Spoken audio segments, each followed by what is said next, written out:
What up, Cowboys Nation?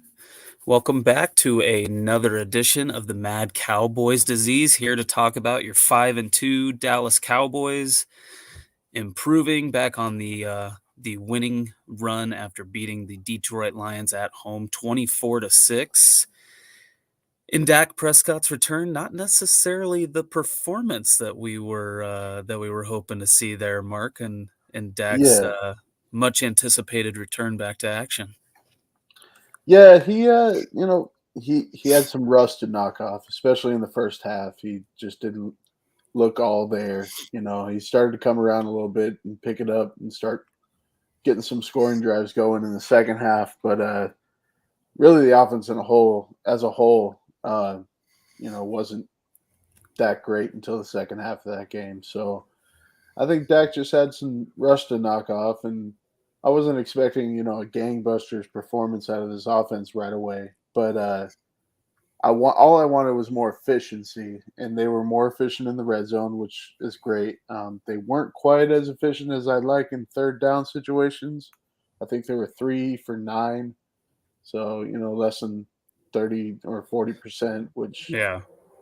so I was hoping for more of an improvement in that department because Cooper Rush wasn't very good on third down. So I was hoping for a little bit better, but they picked it up in the second half and got a comfortable a comfortable win. I wasn't, once that fumble happened on the goal line where the Lions could have gone up by 3 points. It was like 13-10 at that point. The Lions could have taken the lead at that point. Defense forces a fumble. And now, from that point on, I really wasn't that, you know, scared that this Lions team was going to come back and win it. Right.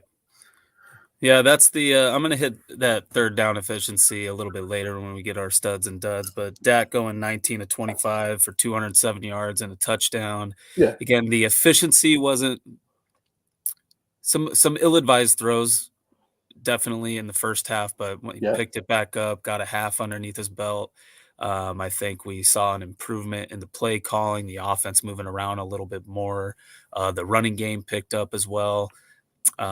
Which would be some of our duds, or excuse me, our studs from the game. Both Zeke and Pollard had some solid outings, but yeah, again, we could getting into our studs and duds, we could really name this entire defense once again, giving up just 6 points. I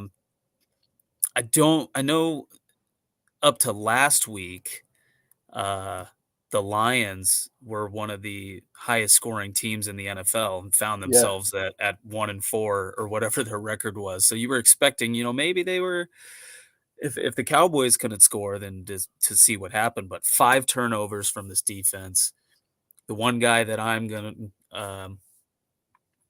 to shout out for my stud is Sam Williams, our second round pick of this year's draft, yeah, playing lights out. Had 2 sacks, 2 tackles for loss, forced fumble, recovered his own fumble.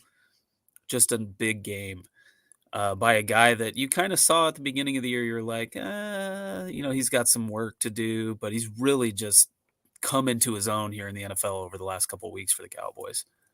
yeah. 3 sacks in the last 2 games. So yeah, we're starting to see the rookie kind of break out a little bit, and that's good to see. Like he plays with a lot of power, a lot of speed.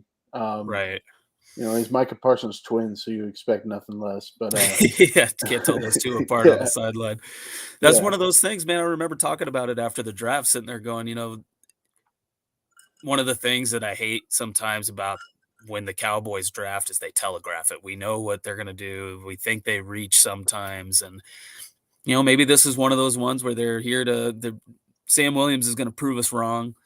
I didn't yeah. expect him to go for another, 20 or 30 picks or whatever, but now he's making a big impact on Dan Quinn's defense, and it's really just it's exciting to see. Yeah, this rotation on the D line has just been lights out, all season. You got, obviously you got Parsons, you got Demarcus Lawrence, you got Sam Williams, Dorrance Armstrong's having a career Having a year. solid year. Yeah, and then you got, fillers like Dante Fowler, who's his best year was an 11.5 sack season for, I want to say, Atlanta, but yeah, when you got depth like that on the D line, maybe not at defensive tackle per se, but on the edge, and when those guys can pin their ears back and get going, it helps out tremendously your secondary, which brings me to my stud of the game, which is none other than Trayvon Diggs. Oh yeah, number 7. Oh yeah, I got his stats here. He had 3 targets against him. He only allowed 1 catch for 6 yards. He had an interception and a pass broken up. You want to guess what PFF graded him? Well, I know your feelings towards PFF, so I don't know if you're setting me up, if that's a trick question, rhetorical question. Yeah, they gave him a 76.7 grade, which Ah, actually is a lot better than what they usually give him, which is right. the 50s or the 40s. But yeah, the PFF, I can't stand their grades. You Like can't I do a think damn thing when they don't throw the ball his way. That's I because he's know. draped all over And people. they don't account for like how he plays receivers. Like he plays a lot of trailing coverage where he's like right in the guy's back pocket. He's maybe PFFC separation, but really Trayvon Diggs is going to break on the ball and hit it away. So there's really not much Yeah. separation, And even if that's a perfect example yeah, of the pass deflection that he did have in the game. I remembered up in the red zone, he played about 5 yards off the receiver, read Jared Goff's eyes, and then as soon as Jared Goff started doing his motion to throw, Trayvon Diggs was right there and almost got his hands in front of the receiver. yeah, It's not like he just stuck a hand out. He put both hands there and and made a great play on the ball and another inch or two, and maybe he's taking that one to the house. yeah. And last year he gets a lot of flack for giving up a lot of yards, but he has 11 or 12 picks on the year. I can't remember what he had, but I think this season you're seeing a different level that he's brought his game up to, where he's not just a guy that gets a lot of picks. He's an actual shutdown corner that teams, for some reason, keep trying, and he's proven time and time again that he's not he's not some pushover out there that just Right. gets a lot of picks. So eventually teams will stop throwing to him. They'd be smart if they, you know, if that's if that's what they want to do. But Right. yeah, there's not really a lot of smart teams in the NFL. They keep No. trying this guy, and it just hasn't worked out for teams. So, but great for the Cowboys. No, absolutely, and how great the defense is playing, getting into our duds helps pick up some of the slack. Both of us are gonna hit the offense here. I'll get it started. This isn't the first time I've mentioned his name, and it may not be the last. We'll have to wait and see. Kellen Moore, once again, getting to the third down efficiency that you mentioned earlier, some of the plays that really just pissed me off for the first half of that game, which is what I saw the most of, because then I got on an airplane to fly home from Hawaii, and Southwest Wi-Fi is not, you're flying over the Pacific Ocean. It's kind of hard to watch. But Kellen Moore on some of those third down plays, they were 3rd and 1, 3rd and 2. You've got Zeke, um, and you're running it out wide. Yeah, You're not just trying to run it up the middle. You've had an offensive line that has gotten decent push for the most part. They've been able to yeah, keep guys from getting in the backfield very often. And you've got Zeke and Tony Pollard running these stretch plays out towards the sideline when you need 1 damn yard. And you're trying to run off tackle, and you've got corners and linebackers stacking up to one side or being able to move laterally over there and keep them from getting that 1 yard that they need. And I'm yeah, pretty sure that happened 3 times in a row before finally they just ran one ISO right up the middle. And what happened? They got that 1 yard and got a first down. It yeah. was so weird. I mean, they were running on those on Zeke's 2 touchdowns. He ran right behind Zach Martin, and The Zach best Martin man on got your offensive line. yeah, he got the push he needed for at least 2-3 yard gain. Yeah. I don't understand the cute style offense that Kellen likes to run sometimes. I think he like just he starts to overthink things and tries to, you know, outsmart himself a little bit. So Right. like sometimes the easiest play is the best play to do. Just even a quarterback sneak for 2 yards or whatever. Just let your offensive line do its work, get your 2 yards. Zeke's the type of running back that he hits a tackler and he falls forward for 2 yards. Yeah, Like all the dude craves contact. He yeah. wants contact. So So let even him if they have hit it. him, yeah, even if they hit him at the line of scrimmage, he would have fell forward for a 2 yard gain, first down. And then you don't Right. have to hear us complain about your play calling. So That was it's one thing that I did miss. I noticed that I know that Matt Farniok went out at a certain point of the game, but those few times earlier in the year where they lined him up at fullback and then let yeah, Zeke run right behind him, that was one of those things that you were just waiting for. yeah. Throw a damn lineman in at fullback, or do the Tony Pollard at running back, Zeke at fullback, and do the quick little turnaround handoff. Boom, 1 yard. You're good, Or and you're or moving let on. your 6'3", 240-pound quarterback run forward for 2 yards Yes, behind his center and guard. yes. It's Because you it's can't not play scared to let the guy get hurt. I mean, yeah. people I get hurt mean, all the time. you're going to put him out there knowing full well that he could, hurt himself on any given play. But I mean, let your quarterback use his legs. He's good when he uses his legs, and Yes. he's built like a freaking linebacker anyway. Let him go pick up a couple yards and get a first down. I'm sure he Yeah. would love that. He's the type of guy that he's a competitive guy, and he's going to do the dirty Oh, work. that's gonna get him all jacked up too. If Yeah, he runs forward for 4 yards to get a first down, he's gonna get right back up, get in the huddle, and say, "Hey, let's go. It's yeah. time to play." And he's gonna shout at your dud of the game to do something relatively special. For Yeah, my dud. I actually, it's multiple duds, but it's a I'm gonna grouped lump up them dud. together. Yeah, the receiving core, wide receivers more than tight ends because I don't want to rag on tight ends on National Tight End Day. I thought they played well, but outside of CeeDee Lamb, who had four receptions for 70 yards, he had a couple of big plays there, but Noah Brown, you know, I get that he got flipped over and it was an ugly play, but you got to hold on to the ball, brother. And Michael Gallup, who's supposed to be really coming into his own once Dak Prescott's back, and he's held for. I think he had two targets, no catches. He dropped a pass that he dropped a ball that A big would have been one a first too. down. Yeah, Yeah. and Dak had five.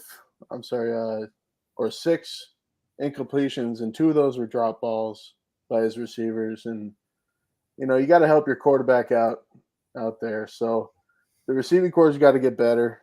Um, they got to get back to just playing smart football and catching the ball with your hands and not going for the big play every time. That CD's he he's he's the type of guy that he sees green, open field, and he starts running before he even has the ball. So Right. just look the football into your hands, make Got to the clean catch it before catch, you run. yeah, and then go get your yak yards.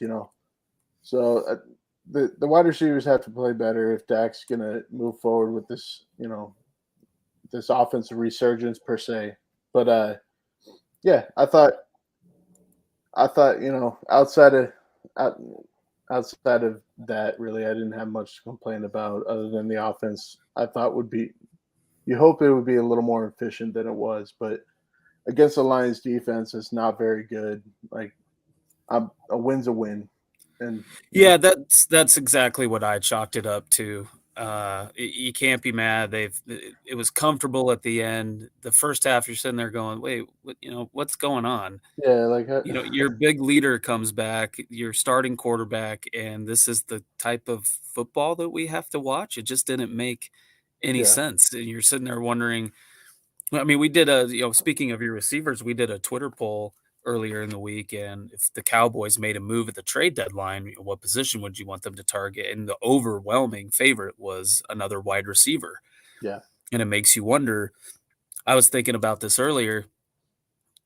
The time that we had with Amari Cooper last season, And then before the trade was done as well, there was not enough separation. There wasn't that big receiving threat out on the field. And I think CD can get there, but the difference between this year and last year now is that now it's just CD.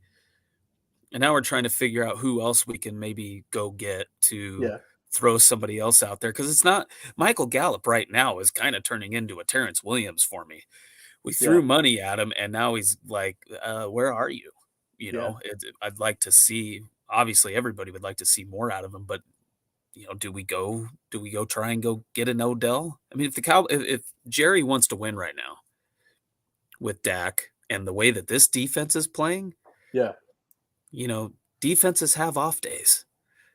There might come a game where this defense just like, it's a little bit harder to stop the opposing offense. And if the offense can't put up any points, who are we going to sit here and blame? yeah. Well, I think you saw it in the Eagles game. Like Right. we're that game was close until all the defense had to do is make one stop on that final drive. Yes, we asked them to do a lot, but really just one drive where the Eagles took the lead. That's all we needed to stop. And the defense isn't going to come through every single time for you. No. This defense is playing at an elite level, but the offense really has to do their part as well. Like you can't ask the defense to do everything for you out there. So, but yeah, I mean, receiver is a big one that you could look to add. I on that poll, I voted for a defensive tackle just because I think I knew you would like that one. as as good as this defense was playing, they've been susceptible to the run game. Right. And I really think, a big body defensive tackle that his job is nothing but stopping the run. Like I could care less if he's a good pass rusher or not, but we need to get better against the run. As well as this defense is playing, that's one area that teams have been able to. We haven't allowed a 100-yard rusher yet, which is good on them. But it just seems like at some points in every game, every team that we played has been able to run the ball down the field on Gash us. them a little bit. Yeah. Yeah. Yeah, that's I feel like the defensive tackles on the roster have been doing a decent job. They're doing their jobs, and that's all you can ask for in Yeah. the rotation that we have. But just one guy to go throw a pick at and bring in, a tier 1 or tier 2 or high Yeah. tier 2 type of guy to fill in that gap right there. And again, just like you said, all you're do is to bust that line and make sure that any run has to go this way instead of straight Yeah. up the You need to middle, force running backs toward your premier players on the edge. which is Micah, DeMarcus Yeah, Lawrence. DeMarcus Lawrence is fantastic against the run, but he can't do it all. Like Right. you need big body trash can full of dirt out there that's not going to get moved. He's going to make everything messy in there, and running backs have to bounce it outside to your Yeah. athletes. So we'll move to. I want to shout out the Twitter faithful, the poll after the game, player of the game, which I don't disagree with necessarily. It was very close. We put up Ezekiel Elliott, Sam Williams, and Micah Parsons up there, and then an other for if somebody wanted to give a special shout out to. But Ezekiel Elliott came in at the top with 57 rush yards and 2 TDs, again, running the way that we just want to see Zeke run, which is right up the middle, creating contact, and maybe finds a hole. I mean, he's not that really that big play guy that we had in the first 2 years with Zeke. Yeah. He's not as fast anymore. He's been beaten up. He's your typical running back 5 years into his career. Yeah. Okay. But I'm totally okay with it. Sam Williams came in a close second with his 2 sacks, 2 tackles for loss, the forced fumble, and recovery. Strip sack. So you got the sack, forced fumble, fumble recovery. He's doing it all out there. Doing it all right there. And then Micah with his 1 sack now with 7 on the season.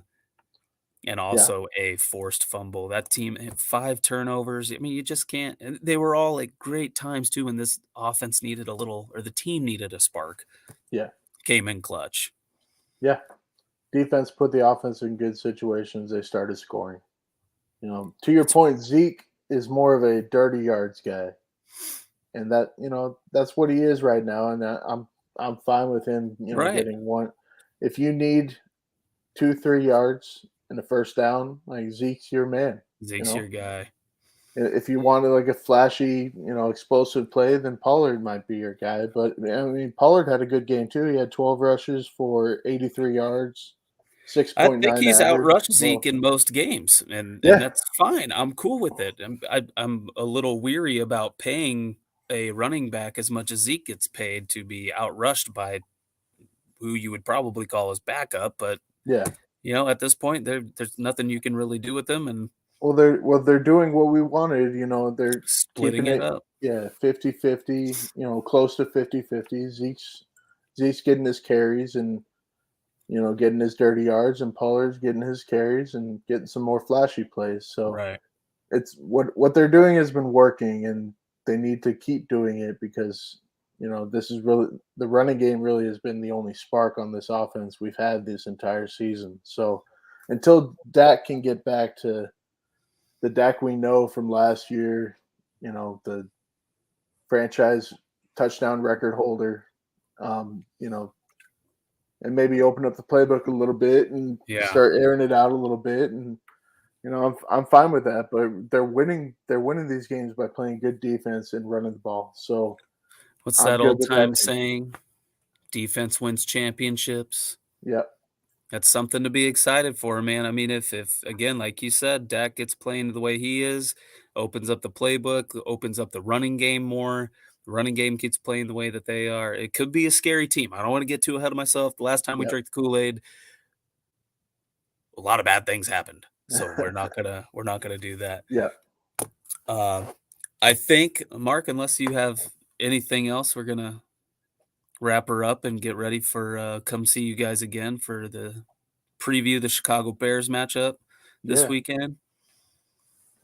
yeah. Bears just won on Monday Night Football, so it should be a pretty good game, and another notch in Dak's belt on his recovery, and so and that's another team that I feel like Dak should show out against and knock off a little more rust and Right. go into a bye, hopefully with a win, and we'll go from there. But I think this Cowboys team is in a really good position.